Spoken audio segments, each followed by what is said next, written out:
Is NATO Commander General Matthews looked at President Traore with a smug smile and said, "This base isn't going anywhere. This is beyond your authority." But just 48 hours later, the same general would be stuffing his belongings into boxes, realizing too late how wrong he had been. Traore wasn't just shutting down a base, he was redrawing the entire defense map of Africa. It was a humid Tuesday morning in Ouagadougou, the capital of Burkina Faso. The buzzing of ceiling fans echoed through the walls of the presidential palace as a routine security briefing was underway. President Ibrahim Traoré sat quietly, listening to weekly intelligence updates, until Foreign Minister Ahmed Konate entered the room, his forehead soaked in sweat and his hands trembling. Clutching a heavy file, "Mr. President," Konate said, placing the folder on the polished mahogany table, "we have urgent intelligence regarding the NATO base. You'll want to see this." Traore, the 35-year-old revolutionary who had become the symbol of African sovereignty, turned from the dust-covered cityscape outside his window and sat down with a calm but serious expression. "I'm listening," he said, interlacing his fingers. Konate opened the file. What followed was nothing short of explosive photographs, voice recordings, classified documents. The NATO base, Konate began, isn't fighting terrorism as claimed. They're using satellite tech to map our gold and uranium reserves. And worse, they're sabotaging our infrastructure deals with China. Traore's hand hit the table with a sharp slap. It all added up now. That base wasn't a partner in security, it was a covert surveillance and sabotage hub. What else? Traore asked, his voice tight with controlled fury. We've confirmed meetings between General Matthews and executives from the French energy giant Total and the American mining firm Newmont. Billions are at stake, Konate added grimly. Traore stood, walked to the window and stared out at the distant base. "Are we certain about the evidence? Triple verified, voice matching, digital watermarking?" And cross-agency confirmation. Traore nodded slowly. "Call General Matthews. I want him in my office immediately." 2 hours later, General Matthews, an old hand in international operations, arrived at the palace, confident and relaxed, flanked by 3 aides. The echo of his boots on the wooden floor was the only sound in the tense hall. President Traore remained standing, his posture firm. "General," he began in a tone that could chill iron, "you've had a base in my country for 15 years under the claim of fighting terrorism." Matthews smiled. "Yes, Mr. President. We've been conducting vital operations to stabilize the region." Traore slid the folder across the table. "Your version of stability seems to include mapping our mineral resources and interfering with our diplomacy." The smile froze on Matthews' face. He leaned in slightly.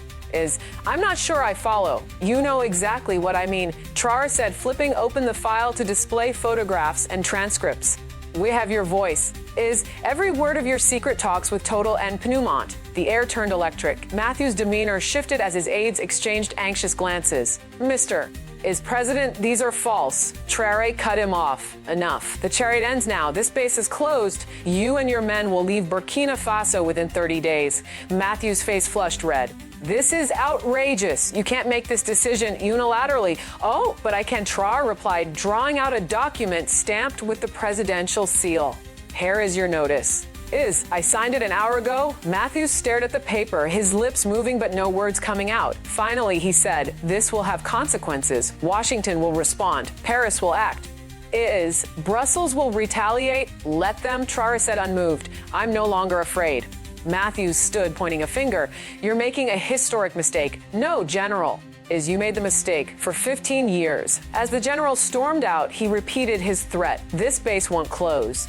"I guarantee it." But what he didn't know was that Traore had already set the real plan in motion. That night, international headlines blared, "See NATO faces African rebellion, BBC." Burkina Faso challenges the West, Al Jazeera, Africa rising or risking. The Pentagon called for an emergency meeting. The French president rang Traore personally. "Stop this madness," he urged. But Africa was waking up. The first call came from Ghana. President Nana Akufo-Addo said, "Brother, finally someone did it. It's time we all do the same." Then Mali. "France has 3 bases here. Tomorrow they're gone." Then Niger. "We're closing Germany's base. You started the fire. We're spreading it." At 1100 p.m. that night, in Traore's encrypted war room, Is the leaders of 15 African nations appeared on screens for an emergency conference. On his desk lay a map of Africa, covered in red pins, each one a foreign military base. My friends, said Traore, I may not be able to remove NATO alone, but together we can liberate this entire continent. On the screen, one by one, African leaders nodded in solemn agreement. From Senegal, America's DAR base is shutting down tomorrow. From Chad, France's Sahara Command must leave within a month. From Ghana, the British Training Center, it's a spy facility. It's over? Then the red hotline rang. Yes, Traore answered, Mr. President, this is the Defense Ministry. 50 NATO vehicles have left the base. They're en route to the capital. Silence fell over the video conference. Tension gripped every face on every screen. He's following through on his threat, Traore said. But we're ready. Burkina Faso is not alone, said Mali's leader Gata. 200 of our troops are already near your border. Niger followed. 300 more en route. Our Air Force is mobilized. By the time NATO's convoy was 10 kilometers from Ouagadougou, it was surrounded, encircled by nearly 180,000 soldiers from across 8 African nations. Burkina Faso's 11,000 troops weren't alone anymore. That night, General Matthews made a desperate second call. Where did these soldiers come from? Traore's answer was simple. You came with one base. I came with a continent. The next morning, 12 African nations made joint announcements. All foreign military bases on their soil were being shut down. Mali expelled France from 4 military sites. Niger revoked Germany's presence. Senegal shut down the American DAR base. Chad dismantled the French Sahara operations HEQ. The African Defense Freedom Pact was born. By the following day, panic swept across Western intelligence agencies. At the Pentagon, the CIA director slammed his fist on the table. We're losing the entire continent. France's president rushed to Africa, hoping to salvage old ties, but each leader met him with the same phrase, too late. 1 week later, 28 nations gathered in Ouagadougou for the historic African Defense Summit. Over 50,000 people filled the stadium. Millions watched across the continent. The goal formed Africa's own military alliance. Traore stood before the cheering crowd, fist raised. No more foreign troops on our soil. We will defend our homes, our futures, our children, ourselves. Applause thundered across the arena.